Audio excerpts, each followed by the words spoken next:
꺼지지 않는 회복의 불길이라는 제목으로 말씀을 나누겠습니다. 저는 지지난주 변종길 목사님의 말씀이 제 마음속에서 떠나지가 않습니다. 한국 교회가 너무 예배와 말씀 중심이다. 설교를 짧게 해야 될 것 같은 부담이 드는데, 그러면서 강조하신 내용이 뭐냐면 기도가 많이 약해진 것 같아. 부르짖는 기도, 부르짖어 기도했으면 좋겠다. 이런 말씀의 고면을 얘기하셨습니다. 다윗도 모세도 하나님께 부르짖어 기도했다. 할렐루야. 오늘 이 밤이 그런 밤이 되시길 축복합니다. 하나님께서 허락하신 최고의 밤, 그런 밤이 되시길 축복합니다. 하나님께서 오늘 이 시간을 우리 가운데 선물하셨습니다. 주님께서 예배하신 밤, 그냥 왔다가 지나가는 밤이 아니라 하나님께서 구별하신 밤, 하나님께서 우리 심령 가운데 역사적인 정점을 찍는 밤, 그런 복된 밤이 되시길 주님의 이름으로 축복합니다. 어떤 일이 있을지는 우리는 아무도 모릅니다. 그러나 하나님은 늘 새로우시고 하나님은 변함이 없으시고 하나님은 언제나 우리 가운데 주실 은혜가 풍성하신 주님이십니다. 여러분 믿으십시오. 그리고 바라보십시오. 여러분 심령 가운데 반드시 응답하심이 있을 것입니다. 우리 하나님은 최고의 하나님이신데 오늘 본문 말씀에 유다 백성의 영적 상태는 최악의 상태입니다. 첫 번째 나누고 싶은 부분은 최악의 상황에 대해서 같이 나누고 싶습니다. 역대하 28장 1절 말씀에 보시면 아하스가 왕위에 오를 때 나이가 20세라 예루살렘에서 16년 동안 다스렸으나 그의 조상 다윗과 같이 아니하여 여호와 보시기에 정직하게 행하지 아니하고 했습니다. 유례 없는 악한 왕 아하스 왕이 남유다 왕이 되었습니다.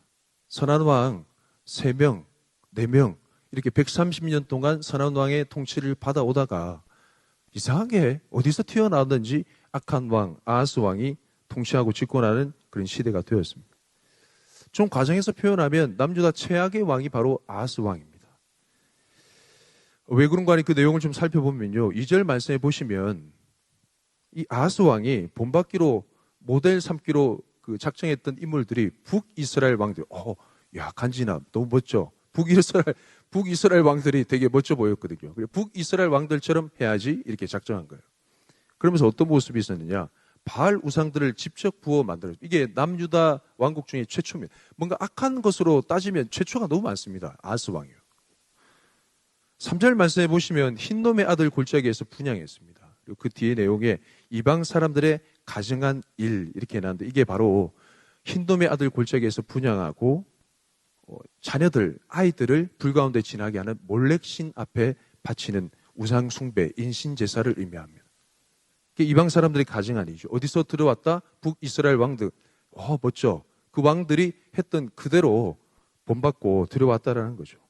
여러분 이 몰렉 신 앞에서 드리는 인신 제사가 하나님께서 가장 싫어하는 이방 풍습인 건 아십니까? 레위기 20장 내용 말씀 보면 이스라엘 백성들로 하여금 미리 가나안 족속 경계하게 하기 위한 가나안 족속의 풍습에 대해서 열거하시면서 반드시 이런 일을 행하는 자는 너희 중에 없게끔 만들기 위해 돌로 쳐 죽여라 했던 그 죄 목록 중에 가장 먼저 등장하는 장면이 바로 이 몰렉 신에게 제사 지내는 그런 장면입니다. 그것을 따르면 반드시 돌로 쳐 죽여라. 하나님께서 얼마나 싫어하시고 경계하셨냐면 그 몰렉 신에게 경배하고 우상 숭배하는 자기 자녀를 불 가운데 지나게 하는 그 장면을 자기가 목격하고 모른 채 하면 그 가족도 이스라엘 백성 중에 근처지리라 이렇게 얘기했습니다. 그만큼 이 죄악만큼은 이스라엘 털끝 하나도 건드리지 못하게 하게끔 너무 싫어했습니다. 근데 가장 싫어하는 하나님께서 싫어하는 이방 풍습인 1호를 뭐라고요? 아하스 왕이 남유다 그 제국에 들여왔어요. 꼭 보면 자녀들 가운데 하지 마라고 그걸 하는 자녀들 있잖아요. 높은 곳에 올라가지 마 하는데 그거 먼저 하면서 메롱메롱 이렇게 하는 자녀들 있잖아요. 꼭 그런 모습이란 미워 죽겠어요. 뭐 이런 상황입니다. 하나님께서 가장 싫어하는 것을 가장 먼저 행하는 아하스 제국. 이스라엘 백성이든 거류민이든 이 몰렉 신 앞에 인신 제사를 드리는 사람은 돌로 쳐 죽여라 했습니다. 너무 싫은 나머지 이것을 방조하고 방치하는 그 사람도 이스라엘 백성 중에서 끊쳐지는 그 극악무도한 죄악이 남유다 제국 가운데 수입되어 왔습니다.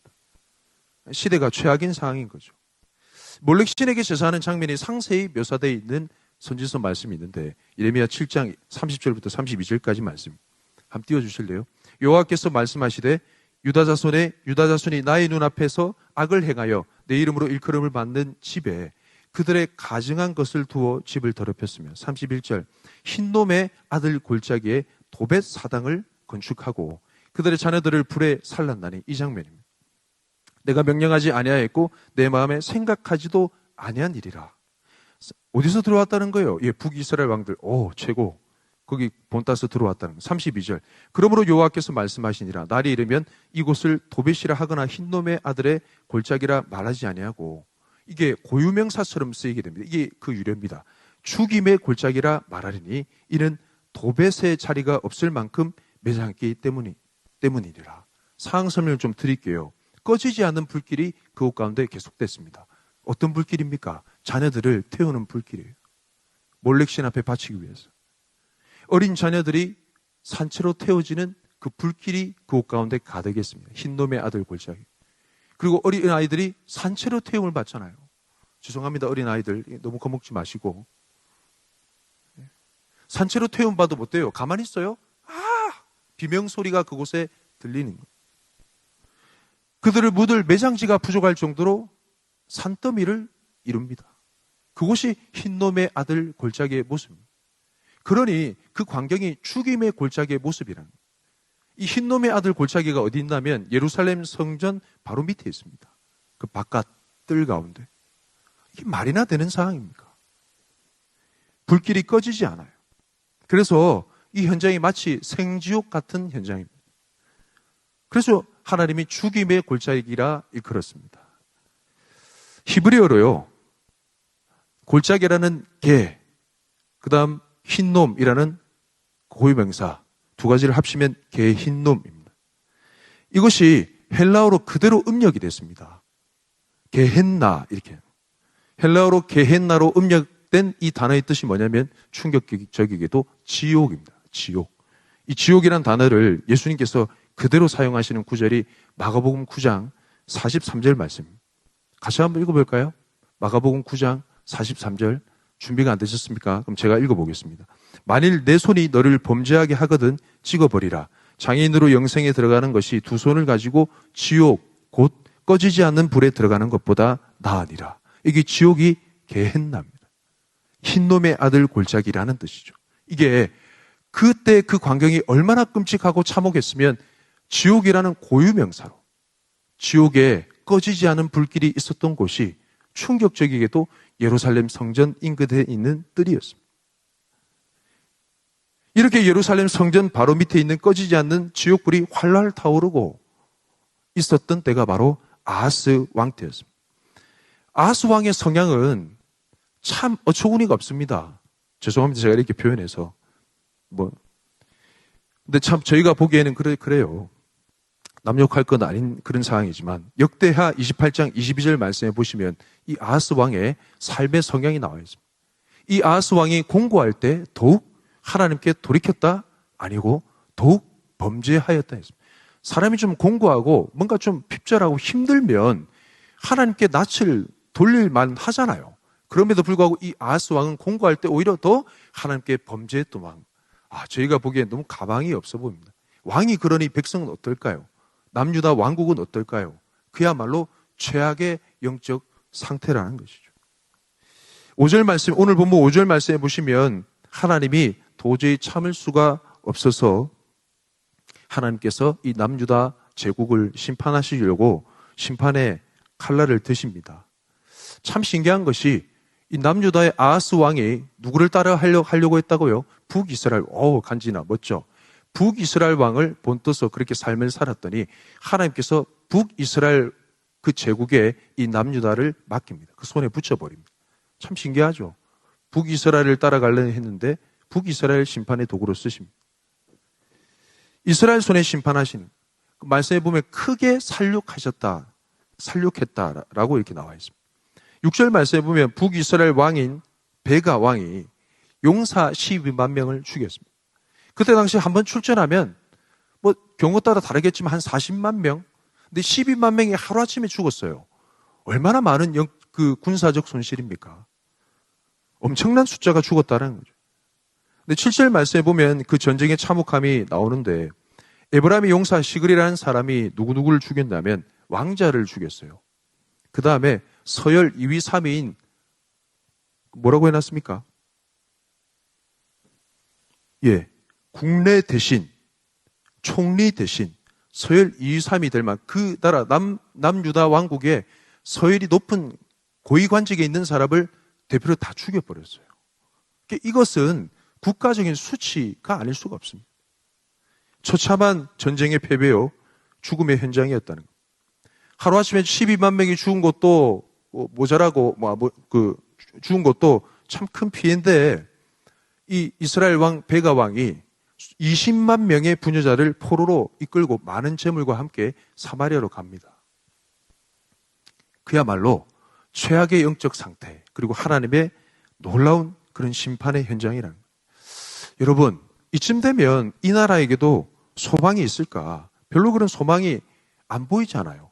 말씀을 통독하면서 읽어가는 저에게도 참 이 이후에 어떤 그런 스토리가 이어질까? 별로 이제 마음에 기대감이 없더라고요. 근데 참 신기한 게 이후에 전혀 기대치 못한 최고의 반전 드라마가 나옵니다. 이전의 상황은 최악의 상황이었습니다. 근데 이후에 최고의 반전이 등장한 다음 좀 살펴볼까요? 역대하 28장 9절 말씀. 한 인물이 등장합니다. 말씀을 같이 한번 읽어봅시다. 시작. 그곳에 여호와의 선지자가 있는데 이름은 오뎃이라. 그가 사마리아로 돌아오는 군대를 영접하고 그들에게 이르되 너희 조상의 하나님 여호와께서 유다에게 진노하셨으므로 너희 손에 넘기셨거늘 너희의 노기가 충천하여 살육하고. 하나님의 주권으로 남유다를 진노하시고 심판하셨습니다. 북이스라엘 손에 넘기셨다라는 거죠. 북이스라엘은 그냥 하나님의 심판의 도구에 불과합니다. 그가 뭐가 잘났거나 하나님의 쓰시기에 합당하거나 그런 것 아니고 하나님의 심판의 도구, 그냥 그 손에 붙이신 거예요.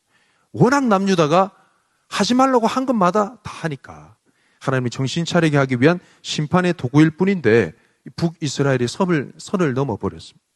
그들의 분노의 감정이 하늘을 찌르듯 하며 그 감정에 따라서 말씀에 나와 있는 대로 노기가 충천하여 그들을 마구 죽여버리긴, 하루아침에 12만 명을. 계속되는 오뎃 선지자의 뼈 때리는 말이 있습니다. 역대하 28장 10절 다음 절 말씀에 같이 한번 읽어볼까요? 시작. 이제 너희가 또 유다와 예루살렘 백성들을 압제하여 노예로 삼고자 생각하는도다. 그러나 너희는 너희의 하나님 여호와께 범죄함이 없느냐? 오뎃 선지자는 그 북이스라엘의 영적 상태에 대해서 뼈 때리는 얘기를 하는 거예요. 야, 너희들은 지금 심판의 도구일 뿐이야. 그런데 왜 오바해? 왜 선을 넘어? 유다와 예루살렘 백성들을 압제하여 왜 노예로 하나님이 하지 말라고, 레위기 말씀에 하지 말라고 규례하고 명령한 그것을 하려고 하느냐? 왜 죄를 더하려고 하지? 너희들은 죄가 없어?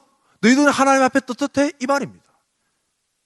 그때 당시 북이스라엘의 영적 상태도 남유다 못지않게. 왜요? 남유다의 죄악이 어디로부터 수입이 됐어요?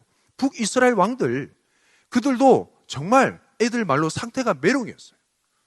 아이들 요즘 이렇게 표현하더라고. 어린이집에서 이렇게 배워왔습니다. 생각 주머니가 아프다. 북이스라엘의 생각 주머니가 많이 아픈 거죠. 많이 아파요. 북이스라엘 영적 상태도 정말 힘든 상황. 그것을 아모스 선지자가 낱낱이 고백한 장면이 있습니다. 아모스 2장 6절부터 12절까지 말씀인데요. 6절의 말씀에 보시면 여호와께서 이와 같이 말씀하시되 이스라엘의 서너 가지 죄로 말미암아 내가 그 벌을 돌이키지 아니하리니 이는 그들이 은을 받고 의인을 팔며 신 한 켤레를 받고 가난한 자를 팔며. 이것은 의인에 대한 불의한 재판과 판결을 얘기합니다. 7절 말씀 보시는 대로 이 말씀에 대한 핵심은 북이스라엘 제국의 강포와 포악과 음란에 대해서 지적합니다. 아버지와 아들의 한 젊은 여인에게로 다녀서 그런 지적이 있죠. 9절 말씀은 아모리 사람들을 그들 앞에서 멸하고 그 키는 백향목과 같고 강하기는 상수리 나무 같으나 내가 그 위에 열매와 그 아래의 뿌리를 진멸한 하나님의 놀라운 역사하심. 그리고 10절 말씀은 이스라엘 백성들을 향한 하나님의 놀라운 은혜의 역사하심. 애굽 땅에서 이끌어내고 40년 동안 광야에서 인도하였고 아모리 사람의 땅을 차지하게 했다는 하나님의 은혜의 베푸심입니다. 그리고 그 은혜의 베푸심에 결정적인 절정의 열매가 뭐냐면 11절 말씀에 또 너희 아들 중에서 어떤 열매는 선지자를, 하나님의 말씀을 대언하는 선지자를, 너희 청년 중에서 거룩히 구별된 삶을 사는 나시린을 일으켰나니.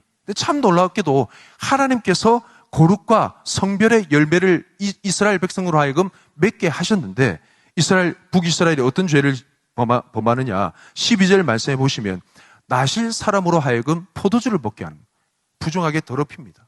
하나님이 성별한 그 사람을. 또 선지자에게 명령하여 예언하지 말라, 그 입 닫아라.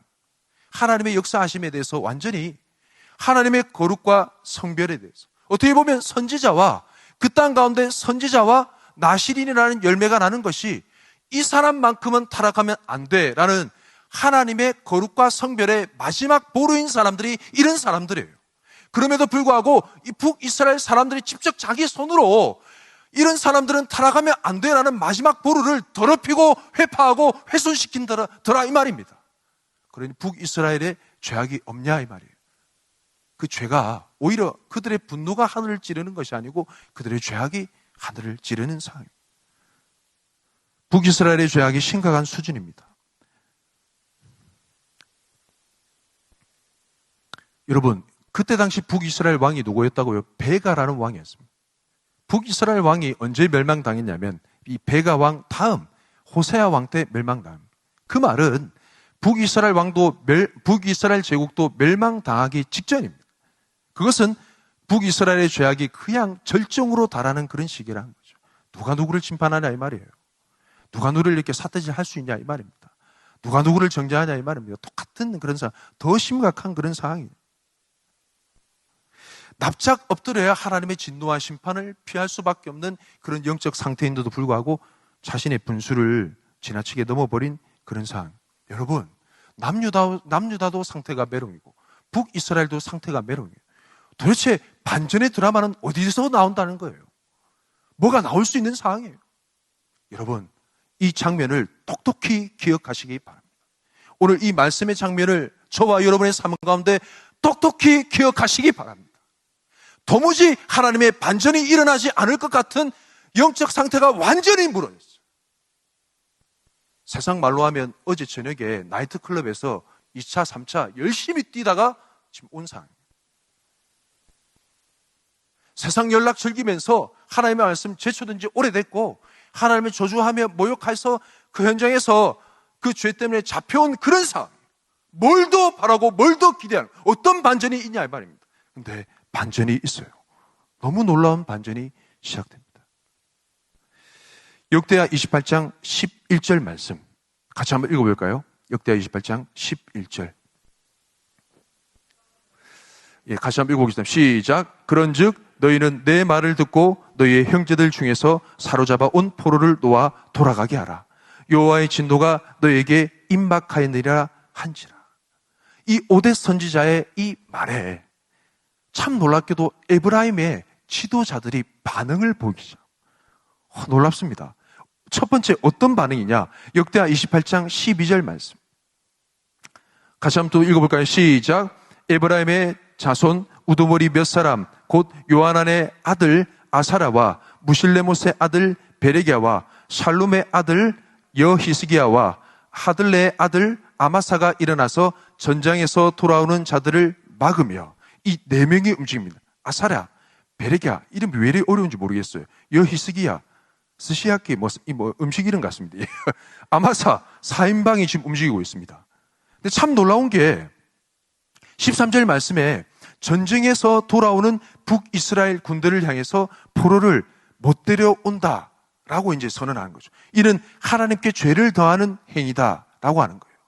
그러면서 이렇게 하면 우리가 모두가 다 망하는 상황이다 라고 이 에브라임 지도자들이 4인방이 선포를 합니다. 그때 놀라운 장면이 등장하는데 역대하 28장 14절 말씀에 이것이 놀라운 영적인 터닝 포인트가 되는데 같이 한번 읽어볼까요? 역대하 28장 14절 시작. 이에 무기를 가진 사람들이 포로와 노력한 물건을 방백들과 온 회중 앞에 둔지라. 이 북이스라엘 군대가 지금 이끄는 포로 그 행렬이 갑자기 멈춰버린 거예요. 그 노력한 물건들과 방백들과 온 회중 앞에 그냥 두고 그 자리에 멈춰버렸어요. 이것이 놀라운 영적인 터닝 포인트입니다. 군대 행렬이 멈춰섰어요. 영적인 흐름이 역전되는 상황입니다. 이 포인트가 정말 중요한 거예요. 여러분, 멈춰선 이 자리가 여러분 기억하세요. 이 멈춰선 이 자리가 너무 중요합니다. 하나님의 카이로스 타임이 시작되는 장면입니다. 하나님의 일하는 시간이 시작되는 장면입니다. 지금까지 죄의 관성대로 늘 살아왔던 우리 삶 속에 천국이 임하는 시간이요, 하나님의 새로운 역사를 맞이하는 순간입니다. 멈춰서야 되는 거예요. 여러분 기억하세요. 여러분의 죄의 관성에 따라서 여러분의 삶이 하나님이 원하지 않는 길을 따라서 계속 걸어갈 때 멈춰서는 은혜가 있길 축복합니다. 하나님의 음성이 들려요. 정신 차려라. 이대로 살다간 모두 다 죽는다. 멈춰서라 라고 하는 하나님의 음성이 들릴 때 멈춰서는 은혜가 있길 축복합니다. 저는 제 삶 가운데 좀 경험한 부분이 있습니다. 신혼초 때 저희 부부는 정말 표현이 그렇습니다. 피 터지게 많이 싸웠습니다. 사랑과 전쟁. 제 과거의 수치와 되게 부끄러운 모습을 얼마든지 드러내고 이것을 통해서 여러분 삶의 디딤돌이 된다면 얼마든지 드러낼 용기가 있습니다. 너무 심하게 싸웠어요. 근데 그 싸우는 날이 딱 정해져 있습니다. 설교하기 전. 참 신기하게도 토요일 밤. 처음엔 그건 몰랐어요. 근데 토요일 밤만 되면 이렇게 사소한 다툼으로 막 싸우고 있는 거예요. 그래서 저희가 같이 너무 많이 싸우다 보니까 너무 이상해서 같이 기도하자면서, 근데 그 시간만 되면 공격적으로 변하면서 싸우는 거예요. 한 번 이랬어요. 제가 그래도 남편이고 가장이니까, 여보, 그냥 딴 얘기는 됐고 잠깐 멈춥시다. 멈춰. 뭐 이랬어요. 하나님께서 은혜를 베푸신 거죠. 저희 아내도 그 말 잘했다고, 잠깐 멈춥시다. 이 얘기 안 끝날 것 같아. 멈추고 각 방에서 좀 생각하면서, 방을 나눠서 좀 생각하고 나옵시다. 참 신기하게도 멈춘 게 은혜였습니다. 멈추면서 생각을 정리하니까 싸울 이유가 하나도 없더라고요. 할렐루야. 여러분, 이런 죄악의 관성, 습성이란 것은 그냥 흘러가는 무서운 부분이 있습니다. 근데 하나님께서 우리 가운데 말씀하실 때, 하나님께서 우리 가운데 말씀을 주실 때, 경고하실 때 멈춰서는 은혜가 있길 축복합니다. 거기서부터 하나님께서 영적인 터닝 포인트, 하나님의 카이로스 타임, 하나님의 새로운 역사가 시작되는 것을 경험하게 될 줄 믿습니다. 할렐루야! 하나님이 멈춰서라는 거예요. 여러분 기억하세요. Stop and look. 멈춰서서 하나님이 하시는 새로운 일을 쳐다보는 것. 여러분 삶 가운데 이런 영적 은혜가 있길 축복합니다. Stop and look이에요. 한번 따라해 볼까요? Stop and look. 멈춰서서 바라보는 거예요. 이게 말씀 가운데 나와 있습니다. 출애굽 당시 모세가 이스라엘 백성 가운데 한 말이 있습니다. 출애굽 14장 13절 말씀 같이 한번 읽어볼까요? 시작. 모세가 백성에게 이르되 너희는 두려워하지 말고 가만히 서서 여호와께서 오늘 너희를 위하여 행하시는 구원을 보라. 너희가 오늘 본 애굽 사람을 영원히 다시 보지 아니하리라. 너희는 두려워하지 말고 가만히 서서 하나님께서 너희를 위해서 행하시는 구원을 보라는 Stop and look. 사무엘 선지자도 동일한 비슷한 내용을 얘기했던 적이 있습니다. 사무엘상 12장 16절 말씀 같이 한번 읽어볼까요? 시작. 너희는 이제 가만히 서서 여호와께서 너희 목전에서 행하시는 이 큰 일을 보라. Stop and look. 가만히 서서, 멈춰 서서 내가 하고자 하는 내 일과 내 욕심과 내 죄악의 관성이 아니라 가만히 서서 멈춰 서라는 거예요. 그럼 뭘 보라는 거예요? 하나님이 행하신 구원, 하나님이 행하신 크고 놀라운 일.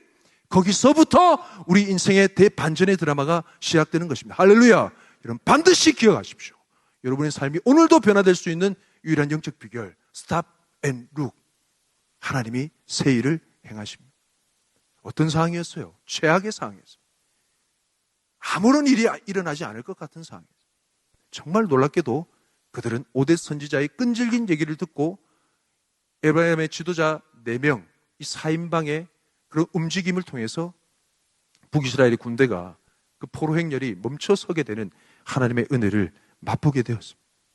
여러분, 이제 하나님의 크고 놀라운 구원, 주님의 행하신 일만 남았습니다. 여러분 기대되지 않나요? 하나님께서 어떤 일을 행하셨을까? 그 최고의 반전. 도저히 우리 힘으로 해낼 수 없는 하나님의 완전한 회복. 완전히 상태가 밑바닥인데 하나님께서 행하시는 완전한 회복. 뭐가 있을까? 역대하 28장 15절 말씀. 이 말씀 같이 좀 읽어봐야 됩니다. 시작. 이 위에 이름이 기록된 자들이 일어나서 포로를 맞고 노력하여 온 것 중에서 옷을 가져다가 벗은 자들에게 입히며 신을 신기며 먹이고 마시게 하며 기름을 바르고 그 약한 자들은 모두 나귀에 태워 데리고 종려나무 성 여리고에 이르러 그의 형제에게 돌려준 후에 사마리아로 돌아갔더라. 너무 온도 차이가 나요. 어떻게 이 일이 일어날 수 있을까? 도저히 그들의 영적 상태로는 불가능한 일이란 건 우리가 말씀을 읽어내려가면서 너무나 분명히 잘 알 수 있는 내용이에요. 너무 신기해요. 하나님이 하시지 않고서는 불가능한 일입니다. 놀라운 장면이 연출됩니다. 여러분, 그들은 어떤 사이였습니까? 좀 전에 전쟁을 벌였던 사이였습니다. 북이스라엘은 노기가 충천해가지고 하루아침에 12만 명을 죽여버렸어요. 그리고 그것도 모자라 20만 명을 노예로 삼으려고 포로로 잡아오는 그런 순간입니다. 근데 오대 선지자 그 말씀 한마디에 이렇게 사람이 변한다고요? 하나님의 놀라운 전적인 은혜란. 여러분, 어떻게 했습니까? 옷을 입혔습니다. 발에 신을 신겼고요. 그리고 먹고 마시게 하고 상처에 기름을 발라주었습니다. 도리어 약한 자들은 나귀에 태우고, 여러분 거리가 얼마나 되는지 아세요? 60km가 넘는 거리를 이틀에 걸려 여리고까지 이르러 가서 형제들에게 그 포로 부녀자들을, 애도 있고 얼마나 걱정 많았을까요? 얼마나 아름다운 눈물의 죄가 있었을까요? 형제들에게 돌려준 후에 사마리아로 복귀합니다. 놀라운 일입니다. 여러분, 참 놀라운 것이 이 장면에는, 시간 관계상 이 장면에는 신약 성경에 예수님께서 이야기해 주신 두 가지 이야기가 담겨져 있습니다. 무슨 이야기일까요? 여러분 대충 상상해 가시죠. 어떻게 했습니까? 옷을 입혔습니다. 신을 신겼어요. 먹고 마시게 했어요. 그리고 기름을 발랐습니다. 나귀에 태웠습니다. 두 가지 이야기가 있습니다. 하나는 탕자 이야기입니다. 두 번째는 선한 사마리아인의 비유의 말씀. 여러분 아시겠죠? 그 내용을 좀 살펴보겠습니다. 첫 번째는 탕자 이야기. 누가복음 15장 22절 23절 말씀에 보면 아버지는 종들에게 이르되 제일 좋은 옷을 가져다가 내어다가 입히고 손에 가락지를 끼우고 발에 신을 신기라. 23절 그리고 살찐 송아지를 끌어다가 잡으라. 우리가 먹고 즐기자. 어떤 장면입니까? 아버지 하나님의 잃어버린 아들을 향한 아낌없는 사랑의 장면. 북이스라엘 에브라임 4인방이 그 포로들 가운데 했던 행동이 하나님 아버지의 놀라운 사랑이었다. 할렐루야. 두 번째, 선한 사마리아인의 비유입니다. 누가복음 15장 33절부터 35절까지 말씀. 어떤 사마리아 사람은 여행하는 중 거기 이르러 그를 보고 불쌍히 여겨 34절 가까이 가서 기름과 포도주를 그 상처에 붓고 싸매고 자기 짐승에 태워 주막으로 데리고 가서 돌보아 주니라. 이후에 묻죠. 누가 이 강도 만난 자의 이웃이 되겠느냐? 자비를 베푸는 자인이다. 지금 이 선한 사마리아인의 비유에서는 어떤 내용이 있는가? 진정한 이웃 사랑에 대해서 나와 있습니다. 여러분, 이 15절, 오늘 본문 말씀의 이 15절 어떤 내용이 숨겨져 있어요? 하나님 아버지의 사랑이 담겨져 있습니다. 두 번째, 진정한 이웃 사랑이 담겨져 있습니다. 하나님의 사랑과 이웃 사랑이 담겨져 있어요.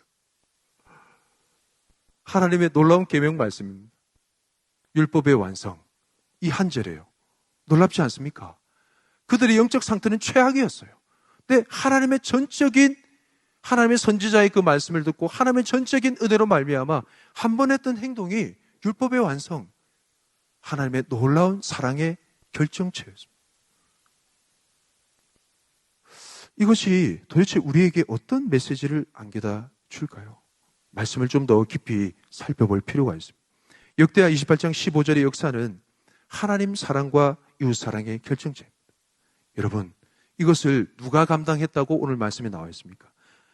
15절 말씀 첫 번째 보면 이 위에 이름이 기록된 자들이었습니다. 성경 말씀에 이유 없이 쓰여진 구절이 하나도 없어요. 참 재밌습니다. 죄송합니다. 제가 말씀을 준비하면서 너무 재밌더라고요. 이 위에 이름이 기록된 자들 하니까 이 이름의 의미를 좀 알고 싶더라고요. 이름이 기록된 자들이라 하니까 그 이름을 강조하는 하나님의 말씀에 따라서 이 이름의 뜻에 대해서 살펴봤습니다. 그 네 명의 이름이 어떻냐면 아사랴, 그리고 베레갸, 여히스기야, 아마사. 제가 아까 이 이름 뜻을 알고 난 이후에 일본 음식 같다 이거 좀 회개했습니다. 아사라 이름 뜻이 어떤냐면요, 여호와께서 그를 도우신다라는. 베레가라는 이름의 뜻은 뭐냐면 여호와께서 복을 주신다 이름 뜻입니다. 여히스기야는 여호와의 힘, 여호와의 능력을 얘기하고, 아마사는 놀라지 마세요, 무거운 짐진 자라는 의미. 야, 놀랍지 않습니까? 하나님의 사랑의 완전 결정체, 누가 감당한다고요? 하나님께서 당신을 도우십니다.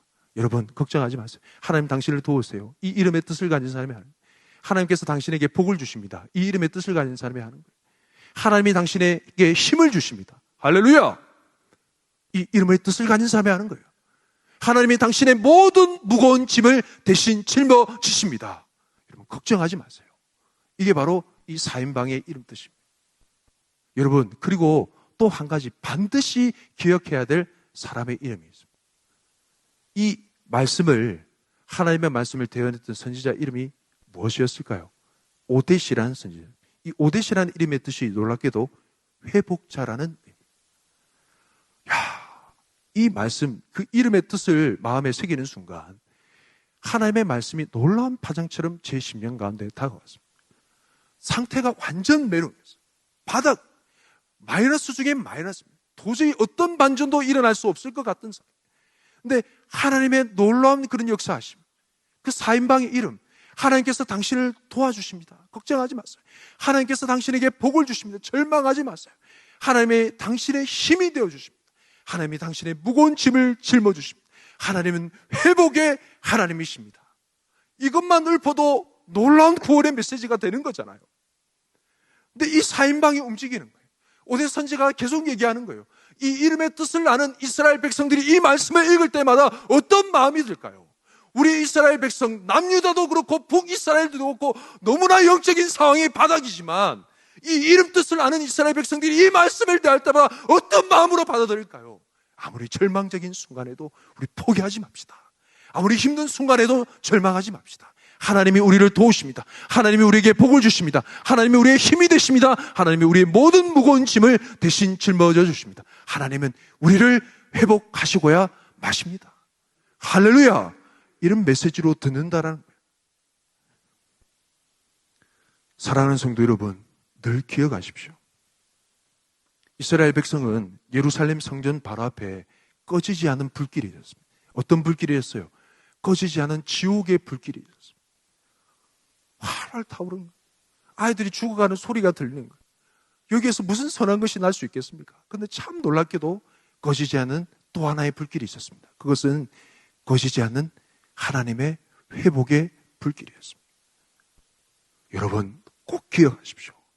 저와 여러분이 어떤 삶을 살게 될지는 아무도 모릅니다. 어떤 순간에 이를지는 아무도 모르는 거예요. 여러분 가정 가운데 아직도 교회에 나오지 않는 남편을 기억하실 때, 여러분 가정 가운데 내 마음대로 되지 않는 자녀를 기억하실 때, 여러분 가정 가운데 내 마음으로 되지 않는 그런 상황을 기억하실 때 이 말씀을 꼭 기억하십시오. 어떤 회복의 징조가 보이지 않는 그런 순간에도 하나님의 회복의 불길은 꺼지지 않습니다. 기억하세요. 어떻게 하면 된다? 스탑! 멈춰서서 주님의 행하신 놀라운 일들을 바라보세요. 그러면 하나님의 놀라운 역사하심이 있습니다. 아사라, 베레가, 여히스기야, 아마사, 이 하나님의 심폐소생술을 기억하세요. 계속 눈이 감겨가지고 막 기본덕 하고 있고 숨을 턱헉거리면서 호흡이 제대로 되지 않는 그런 이스라엘 백성의 영적 상태를 향해 하나님이 살리고자 심폐소생술, 하나님이 너를 도우셔, 하나님이 너에게 복을 주셔, 제발 눈 좀 떠봐. 너는 살아야 돼. 내가 너의 힘이 되어줄 거야. 내가 너의 모든 짐을 대신 짊어줄게. 살아야 돼. 심폐소생술을 하는 거예요. 죽어가는 그를 향해서. 왜냐하면 나는 너 없이는 살 수가 없어 하는 것이 하나님의 회복의 메시지라는 거예요. 마지막 한 말씀의 예화를 두고 우리 같이 기도했으면 좋겠는데, 마가복음 1장 40절 이후의 말씀에 보면 한 나병 환자가 나옵니다. 반주를 좀 해주시고 40절부터 말씀을 좀 띄워주실래요? 한 나병 환자가 예수께 와서 꿇어 엎드려 간구하여 이르되 원하시면 저를 깨끗하게 하실 수 있나이다. 여러분, 그때 당시 나병 환자는 어떤 형편에 있는지 아십니까?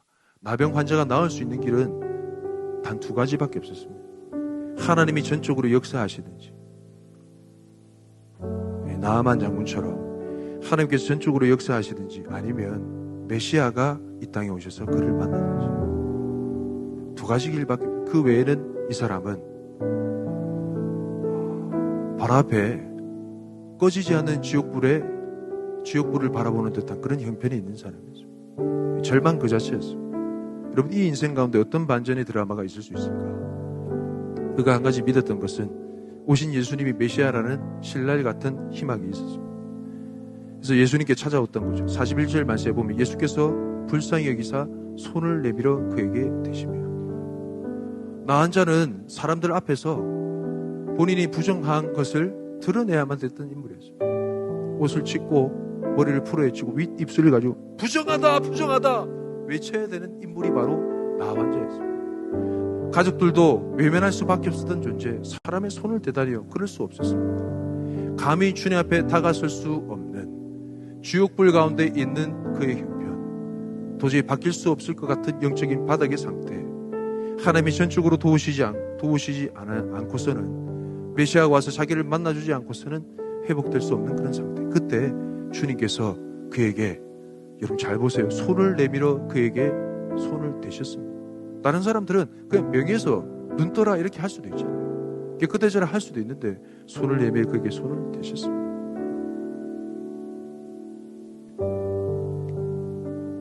여러분, 이것이 무엇을 의미할까요? 하나님의 그를 향한 꺼지지 않은 회복의 불길을 의미합니다. 아무도 그 사람에게 손을 댈 수 있는 사람 없었습니다. 아무도 그 인생을 바꿀 수 있는 사람 없습니다. 그러나 우리 주님은 그를 향한 꺼지지 않는 회복의 사랑의 불길이 있었습니다. 그러면서 주님께서 말씀하십니다. 내가 원하노니 깨끗함을 받으라. 주님께서 더 원하신다는 거죠. 나병 환자가 본인이 나병을 낫기를 원하는 그 마음보다 우리 주님께서 이 나병이 고침받기를 더 원한다. 주님의 사랑을 먼저 그 인생 가운데 풀어주시고, 그리고 그 병을 고쳐주셨습니다. 회복의 반전의 드라마가 시작된 것이죠. 42절 말씀, 곧 나병이 그 사람에게서 떠나가고 깨끗하여진지라. 사랑하는 성도 여러분, 하나님의 구원의 손이 짧습니까? 하나님의 구원의 능력이 없습니까? 우리 편견에 이건 도저히 불가능한 상황이야, 오늘 이 밤에 그 하나님의 전적인 구원을 신뢰하지 못했던 우리 마음을 회개했으면 좋겠습니다.